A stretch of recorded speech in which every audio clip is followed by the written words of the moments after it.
আসসালামু আলাইকুম। আজকে আমরা ১৭তম শিক্ষক নিবন্ধনের একটা প্রশ্নের সমাধান করব, যেখানে দেওয়া আছে x equal y two the power a, y equal z two the power b এবং z equal x two the power c। লিখে নিই আমরা x ইকুয়াল হচ্ছে y two the power a, y equal হচ্ছে z two the power b এবং z equal হচ্ছে x two the power c। x two the power c এগুলো দেওয়া আছে, আমাদের মান বের করতে হবে a b c ইকুয়াল কত, a b c ইকুয়াল কত। তাহলে আমরা এটা শুরু করি সমাধান। শর্ট করে করব, বোঝার চেষ্টা করুন।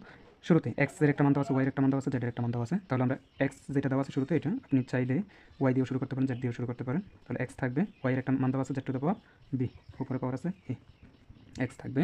তাহলে জেড এর পাওয়ার কী হবে, পাওয়ার উপর পাওয়ার গুণ হয়ে যাবে। তারপর হচ্ছে এক্স ঠিক থাকবে, জেড এর একটা ভ্যালু দেওয়া আছে কত, X to the power C, এটা ঠিক থাকবে, উপর ভ্যালু হচ্ছে এ বি।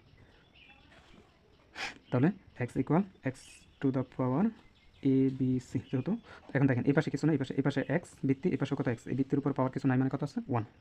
তাহলে যেহেতু বৃত্তি দ্বয় সমান, তাহলে পাওয়ার দ্বয় সমান হবে ওয়ান ইকুয়াল এ বি সি। সুতরাং এ বি সি সমান কত, ওয়ান আমরা লিখতে পারি। তাহলে অপশনে আমাদের সঠিক উত্তর হবে কি, ঘ নাম্বারটা। এতটুকুই। যদি ভিডিওটি ভালো লেগে থাকে অবশ্যই আমার পেজটিকে ফলো দিয়ে পাশে থাকবেন। সবাইকে অসংখ্য ধন্যবাদ। আসসালামু আলাইকুম।